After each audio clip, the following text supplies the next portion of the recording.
Hi, I'm Sigrid. And let me tell you something. Getting food poisoning was the least painful part of my story. It started with a fever, a stomach ache so bad I could barely stand. I thought my family would be there for me. Instead, they packed their bags, took my credit card, and left for Los Angeles. Without me. "We're off to Hollywood. Don't call." That's what they said as I lay there, barely able to move. But that was just the beginning. The betrayal ran deeper than I ever imagined. They drained my bank account. They sabotaged my career. And when I finally fought back, they played the victim. I woke up to a sharp pain twisting in my stomach, the kind that sent waves of nausea rolling through my body. My skin felt clammy, my head light, and the room spun as I tried to sit up. Something was wrong. I barely managed to grab my phone from the nightstand, my fingers trembling as I typed a message. "Mom, I think I have food poisoning. I need someone to take me to the hospital." I waited, no reply.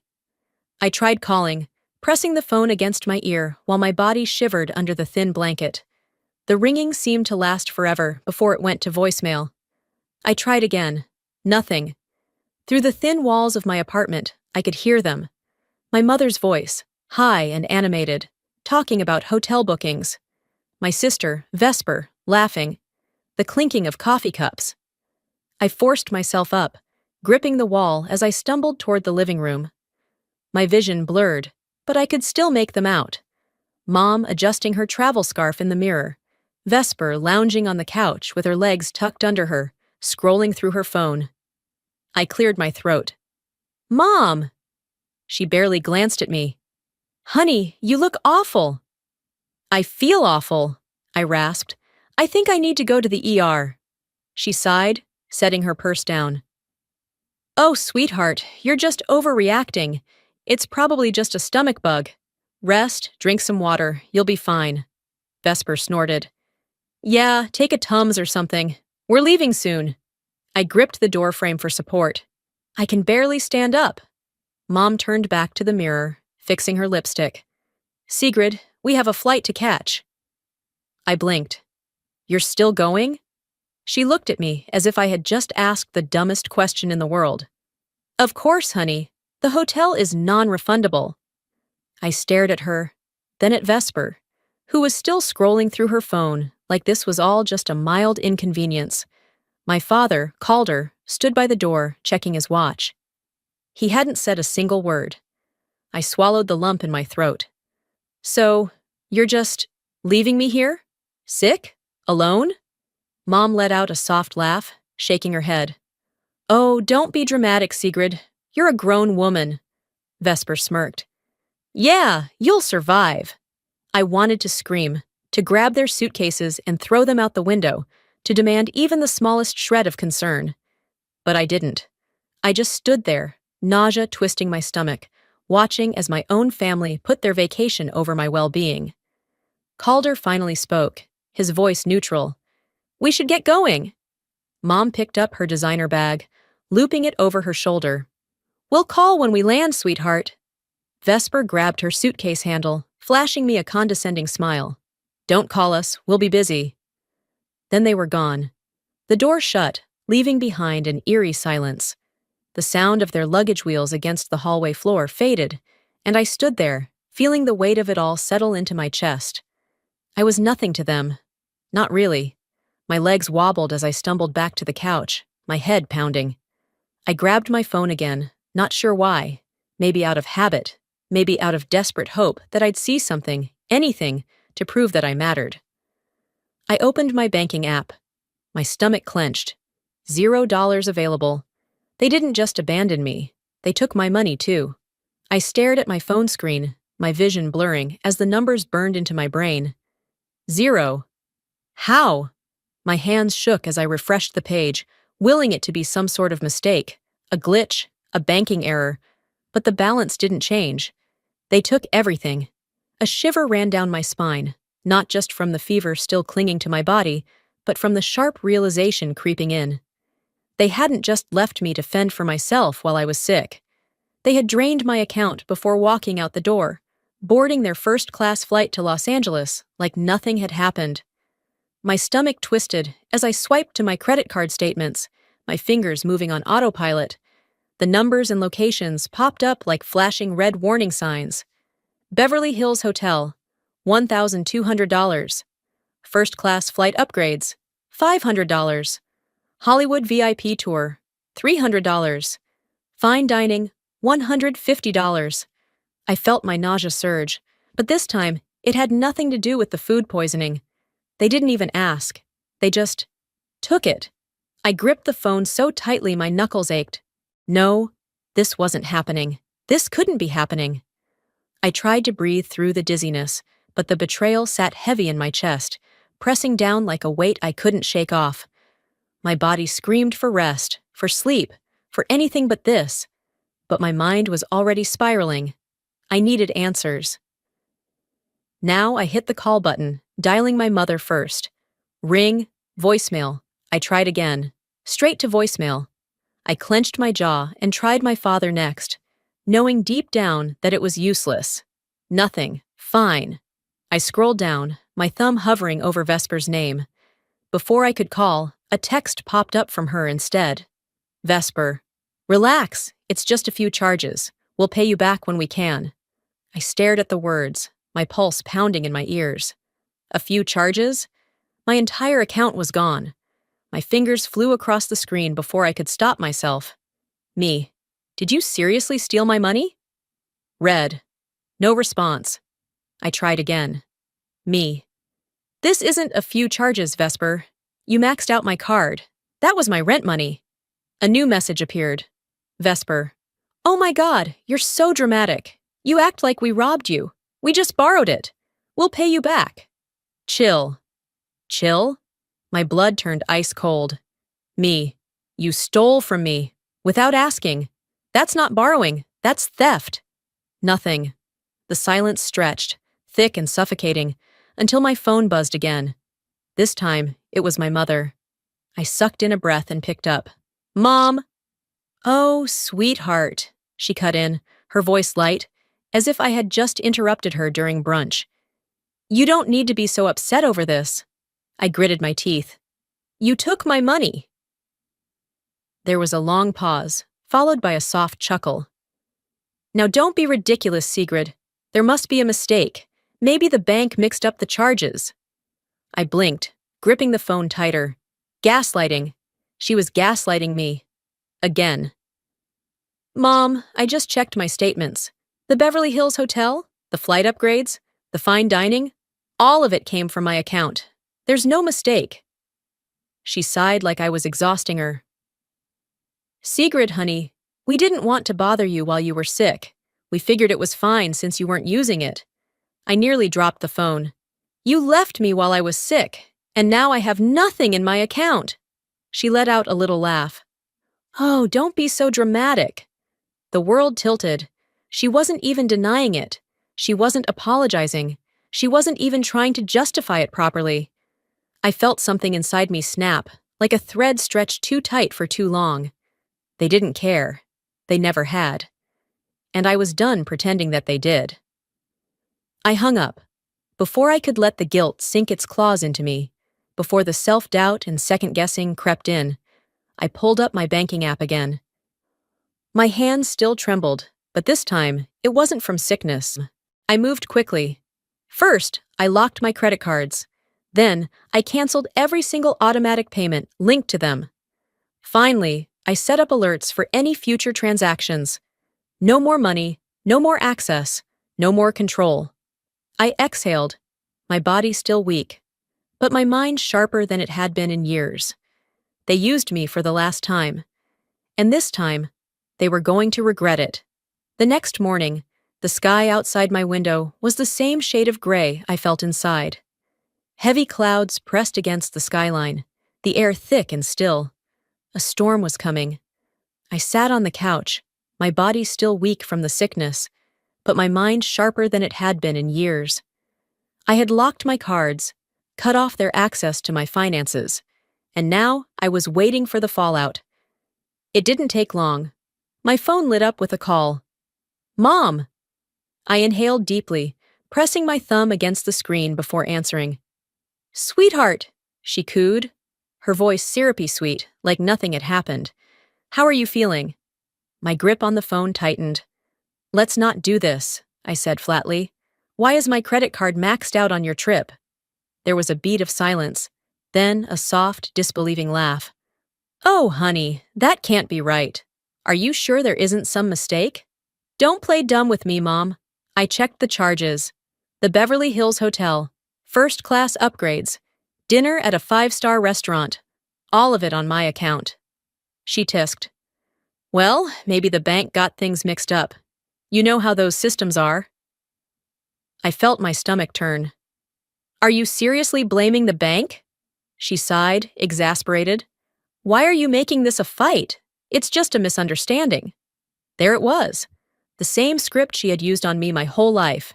Downplay, deflect, dismiss.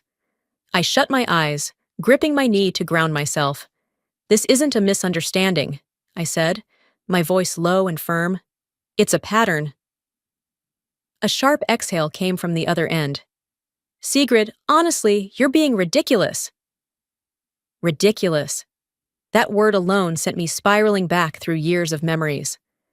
I was 16, working weekends at a grocery store to save up for a car. One day, I came home to find my savings wiped clean. Mom had borrowed it to cover rent. You should be proud to help the family, she had said, her tone almost scolding, like I was the selfish one. This is what responsible daughters do. I was 19, working 2 part-time jobs while taking full-time college courses. Vesper was on a fully paid semester abroad, courtesy of my parents. It's only fair, Mom had told me. She's older. She deserves it more. I was 23, fresh out of college, drowning in student debt. Every paycheck I earned went toward my family's bills while Vesper spent her days shopping, jobless by choice. Mom's reasoning? You're doing so well. You can afford to help a little longer. I was never their daughter. I was their safety net. I snapped back to the present, my fingers curling into a fist. Mom, let's cut the crap. You didn't lose your card. You used mine. Watch your tone, young lady, she snapped, her fake sweetness vanishing in an instant. No. My voice was calm but unyielding.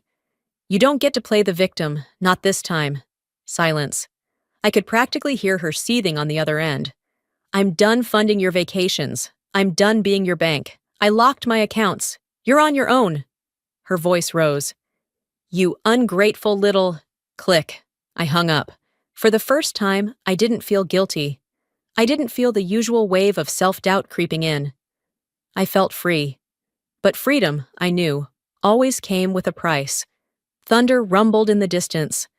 My phone vibrated again. Vesper. I stared at the screen, my pulse steady. Let's see what she had to say. The vibration of my phone rattled against the nightstand, dragging me out of a restless sleep. My body still felt sluggish from the last few days, but it wasn't sickness that twisted in my gut anymore. It was something worse, anticipation. I reached for my phone, squinting against the glow of the screen.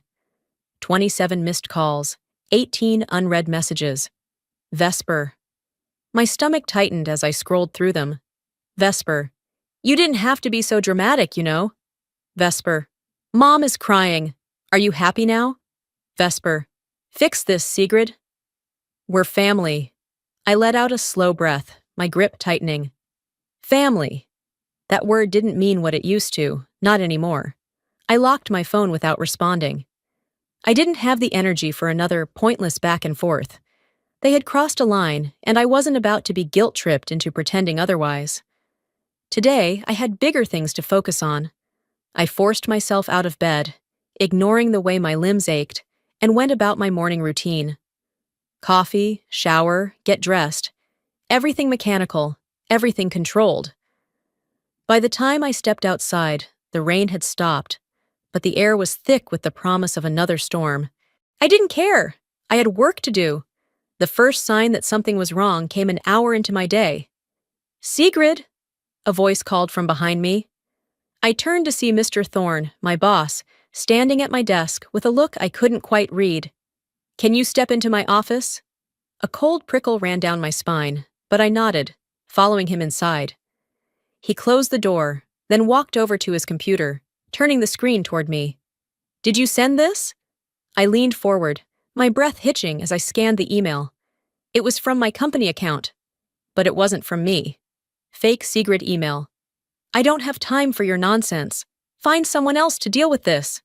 My pulse pounded in my ears. I never sent this, I said, my voice barely above a whisper. Mr. Thorne studied me. It came from your account. I swallowed hard, my hands trembling as I scanned the email details. And then I saw it. The IP address. It wasn't from my work laptop. It wasn't even from my apartment. It was from an out-of-state location. Los Angeles. My breath hitched. Vesper. That bitch. I clenched my fists, my nails digging into my palms, as a slow, simmering rage replaced the shock. I swear to you, I did not send that email, I said, my voice steel now. Someone hacked into my account. Mr. Thorne studied me for a moment, then exhaled. It is already looking into it. I hope, for your sake, you're telling the truth. I am.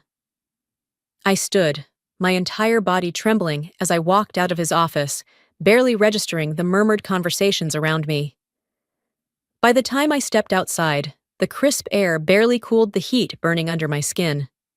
I pulled out my phone and dialed. She picked up on the second ring.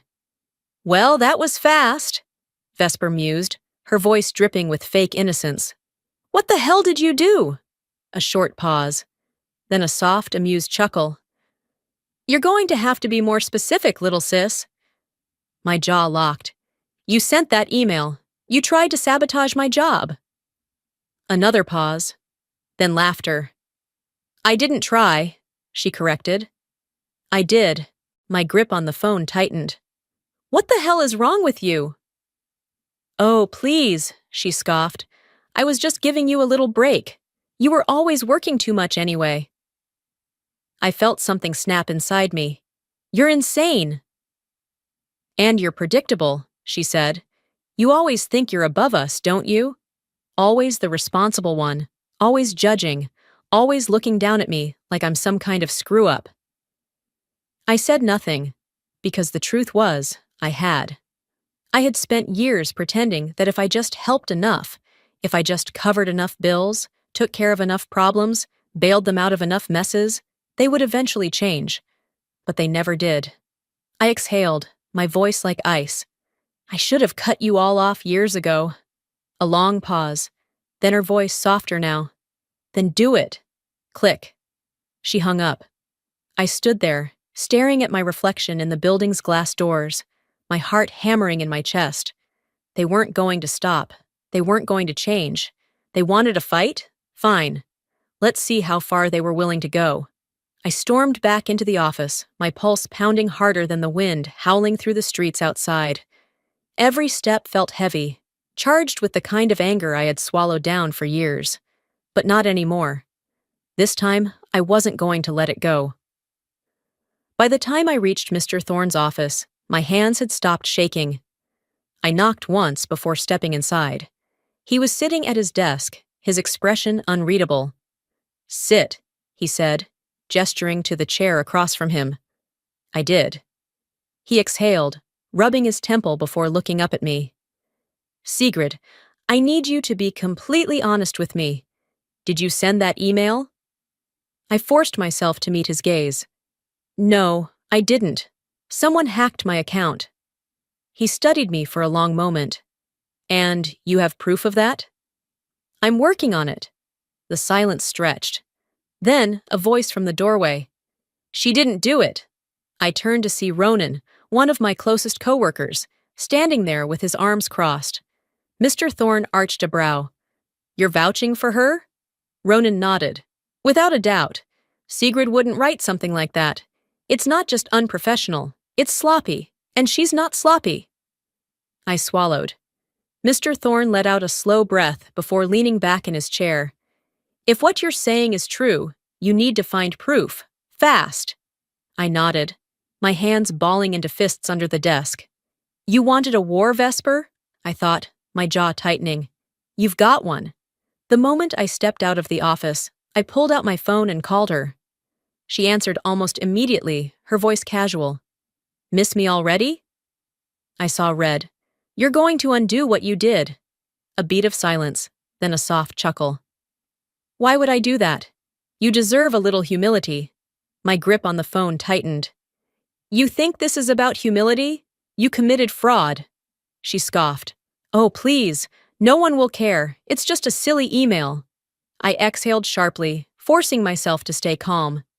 You don't get it, do you? I will bury you for this. Her amusement faltered. Ugh. Whatever. You can't do anything to me. I smiled, though there was nothing kind about it. Watch me. An hour later, I had everything ready. Screenshots of the fraudulent email, proof of my IP address not matching the sender, and a formal complaint drafted to HR. But first, I gave Vesper one last chance. I called her again, this time without an ounce of hesitation. She picked up, her voice sharper. What now? I didn't waste time. If you don't fix this, I'm pressing charges for fraud and identity theft. A beat of silence, then a laugh, this one forced. You wouldn't dare. I leaned back in my chair, calm now. Try me. I could hear her exhale through the line. Then, after a long pause, fine, whatever, I'll fix it. I didn't thank her. I simply hung up. And just like that, the power shifted. I took a deep breath, steadying myself. I wasn't naive enough to think this was over. This was just the first battle. My inbox pinged. I clicked it open, my stomach twisting as I read the subject line. HR email. We need to discuss the integrity of your work at the company. Please schedule a meeting as soon as possible. I clenched my jaw, locking my phone. The fight had just begun. I sat in the stiff chair across from HR, my hands gripping the armrests as I forced myself to breathe evenly. The walls of the conference room felt too small, the fluorescent lighting too harsh. Across from me, Rebecca Caldwell, the HR representative, folded her hands over a stack of printed emails. She was watching me like I was a ticking time bomb. Sigrid, she started, her voice too careful, too measured. There have been concerns about professionalism based on recent emails sent from your company account. I kept my expression neutral. I didn't send those emails. Rebecca arched a brow. That's a serious claim. Do you have proof? I had expected that. I reached into my bag, pulling out the printed logs from IT. Right here. The emails weren't sent from my IP address or any of my devices. I'm the victim of an attack, fraud and identity theft. She took the papers, scanning them. I could see the moment doubt crept in. Give us some time to review this, she finally said. We'll be in touch. I left the meeting room with a weight still pressing on my chest. They hadn't outright accused me of lying, but the suspicion was there. And until they cleared my name, that stain would linger. I clenched my fists. They tried to ruin my career. Now they're about to regret it. The elevator ride to my apartment felt longer than usual. I was exhausted, drained from the constant battles. All I wanted was to lock my door, take a hot shower, and figure out my next move. But the moment I stepped into the hallway, I knew something was wrong. They were here. My mother, Lenora, stood at my door, her coat draped over her shoulders like she was some grieving widow. Calder, my father, was next to her, silent as always. And then there was Vesper, leaning against the wall, arms crossed, smirking like she had already won. My stomach turned. I gritted my teeth, forcing my voice to stay calm. What are you doing here? Lenora's lips pressed into a thin line. We need to talk. No, I said immediately. You need to leave. Vesper rolled her eyes. Oh, come on, don't be so childish. You're making this worse than it has to be. My fingers curled into fists. Making this worse. You sabotaged my job, stole my money, and now you're standing outside my home like I owe you an explanation? Calder finally spoke, his voice as empty as ever. We're still family, Sigrid. You can't just cut us off like this. Something in me snapped. You don't get to tell me what I can and can't do. I shot back. Not after everything you've done. Lenora sighed like I was exhausting her. Listen, your sister needs help, And we need money to get back from Los Angeles. I barked out a laugh. That sounds like a you problem. Her face hardened. Don't be selfish. After everything we've done for you. My blood boiled. You mean after everything I've done for you? I snapped.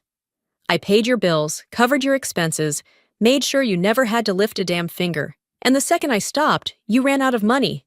Lenora's jaw clenched. We are your family, she hissed. And I'm done being your ATM, I shot back. She took a step forward, and instinctively, I moved to block the doorway. Move, she said. Get out, I countered. Vesper let out a dramatic sigh. Are you really going to call the cops on your own mother? I met her gaze, cold and unwavering. Yes. I pulled out my phone, my thumb hovering over the dial pad. Lenora's expression twisted, a flicker of uncertainty finally breaking through her righteous anger. You wouldn't dare, she whispered.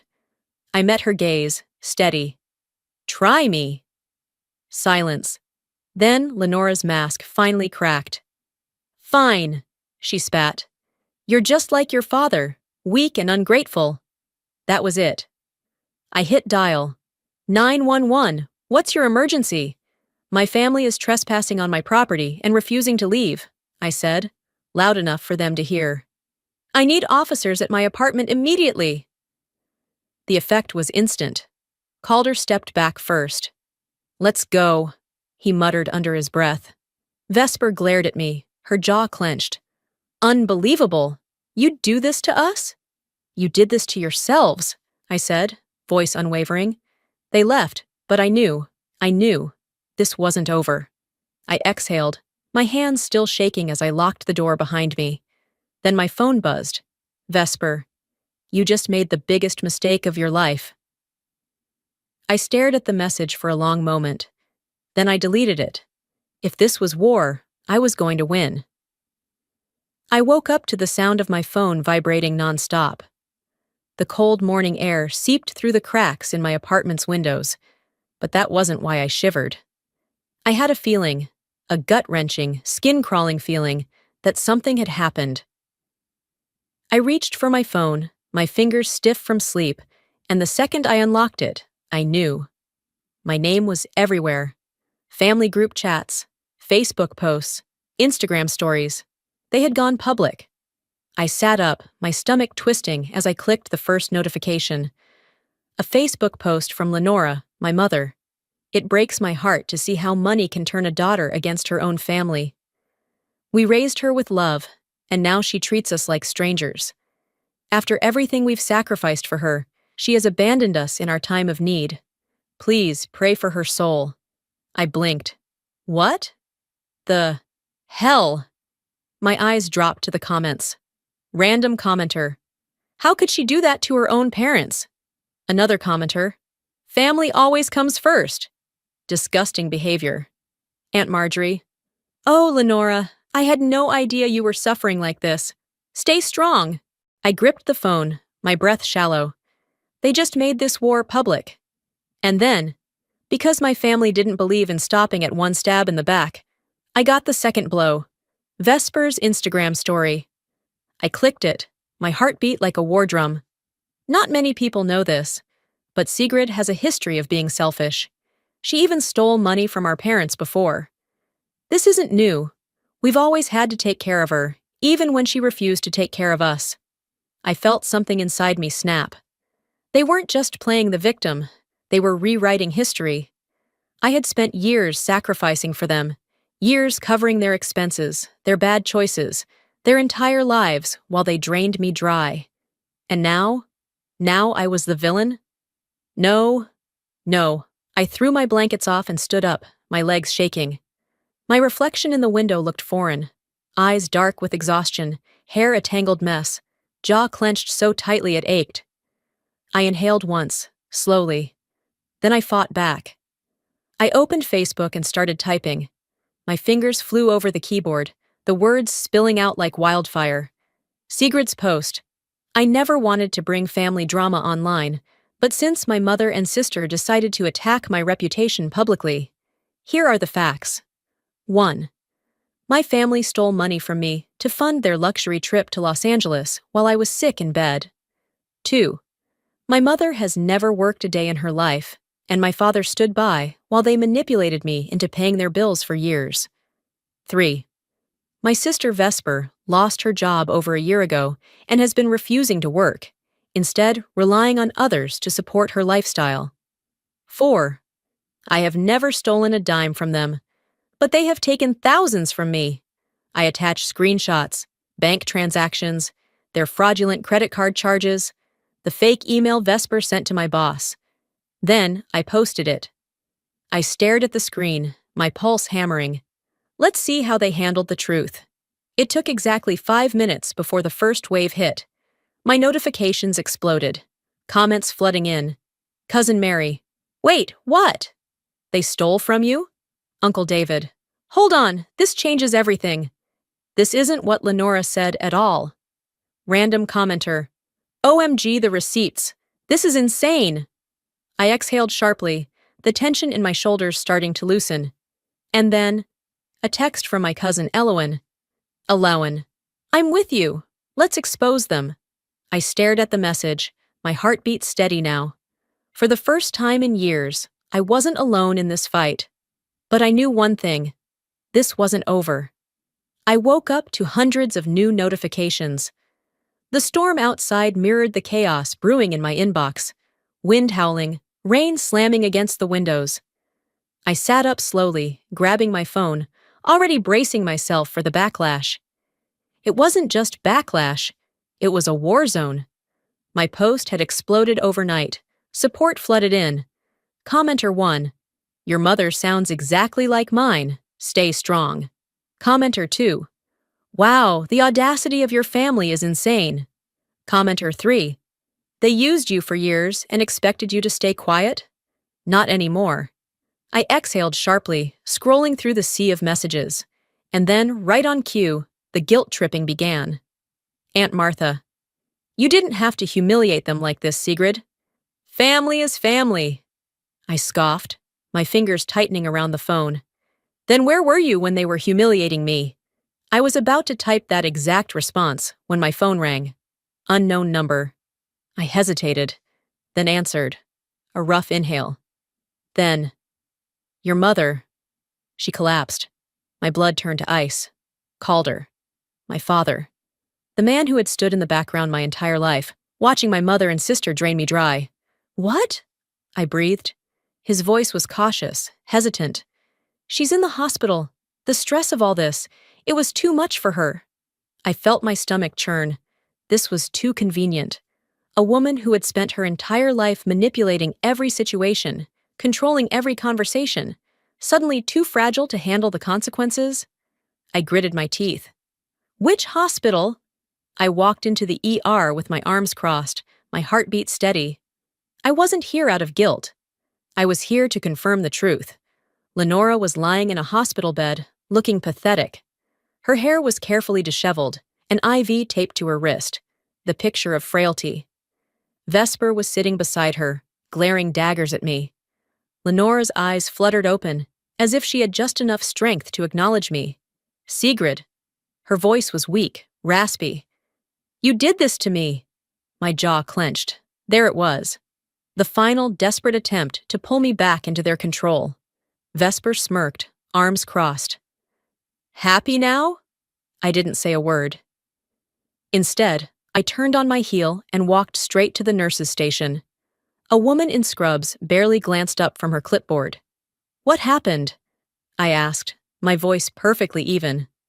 She scanned the file. Mild dehydration. No cardiac issues. She's being discharged soon. I let out a slow, steady breath. Of course!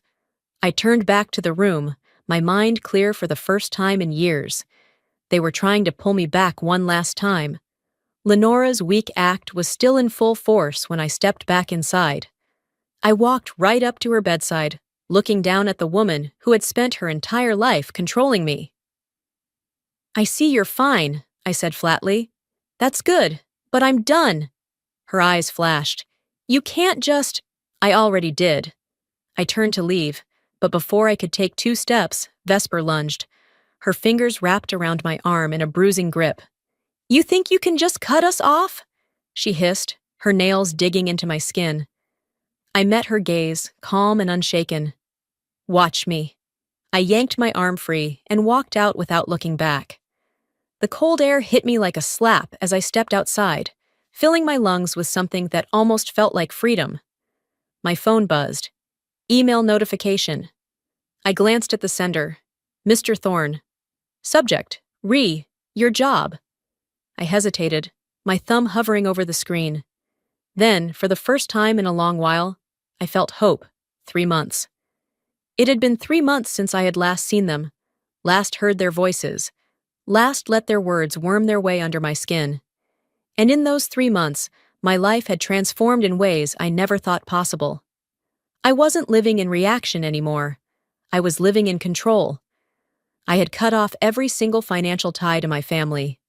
No more money funneled into their endless cycle of irresponsibility.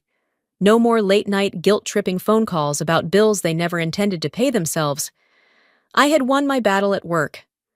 After the dust settled from Vesper's sabotage, the truth came out. Mr. Thorne had reviewed the security logs and confirmed that the fraudulent email had originated from an IP in Los Angeles, not my devices. Vesper's pathetic attempt to ruin me had backfired spectacularly. And in the most ironic twist of all, I had been promoted. I was now overseeing a major campaign, making more money than ever, and, most importantly, finally enjoying my job again. Therapy helped, more than I expected. For the first time, I was learning what my life looked like when it wasn't shaped around the chaos of others. I went to art galleries. I tried new restaurants. I spent lazy Sundays with friends instead of anxiously waiting for the next crisis call from my mother. I traveled.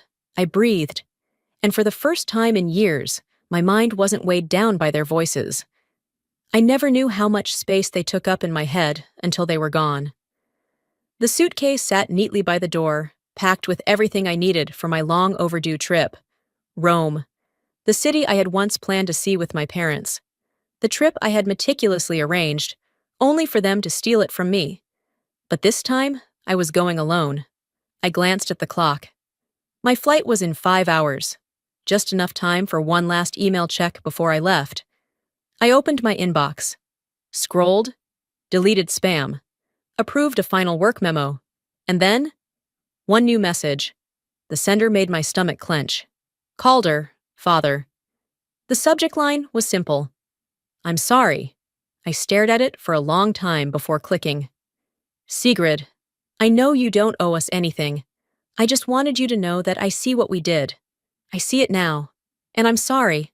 I don't expect forgiveness. I just needed you to know that. Take care, Dad.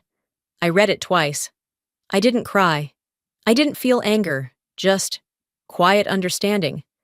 Maybe he meant it. Maybe he didn't. Maybe he was still playing a role, or maybe for the first time in his life, he was telling the truth. Either way, it wasn't my burden to carry anymore. I hovered over the reply button. Then, I deleted the email. No response, no closure, just silence. The airport was buzzing with energy, the kind of restless excitement that only travel could bring. I moved through the terminal with ease, my steps light, my mind clear. At the gate, a flight attendant greeted me with a warm smile. Welcome aboard, business or pleasure? I smiled back, adjusting the strap of my bag. Pleasure, definitely pleasure. As I settled into my seat, I pulled out my phone one last time. A new message, not from my family, from a friend, a real friend. I chuckled, shaking my head as I typed out a quick reply. Then, I locked my phone, leaned back, and let out a breath I felt like I had been holding for years. I was free. I wasn't their victim anymore. I was me. And my life. It was finally mine. Before we wrap up, I want to take a moment to reflect on everything we've just been through together. Life has a way of teaching us the hardest lessons through the people we love the most. Sometimes those lessons come wrapped in betrayal, manipulation, and heartbreak. But here's the truth. Your worth is not determined by what you can give to others. You are not obligated to sacrifice your peace, your happiness, or your success to maintain toxic relationships. Cutting off family is never easy. Society tells us that family is everything, but what if your family is the very thing holding you back? What if they take and take until there's nothing left of you? You don't owe them your destruction. You don't have to set yourself on fire to keep others warm. I learned that the hard way. But here's what I want you to take from this. It's okay to walk away.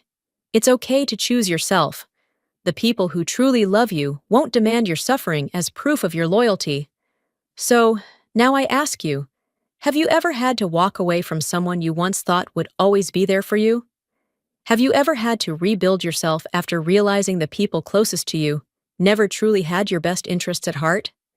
If this story resonated with you, drop a 1 in the comments or tell me where you're watching from. And if you've ever been through something similar, I'd love to hear your story, because trust me, you're not alone. If you enjoyed this video, make sure to subscribe so you don't miss the next one. There are so many more powerful stories to tell, and I can't wait to share them with you. Until next time, take care of yourself first.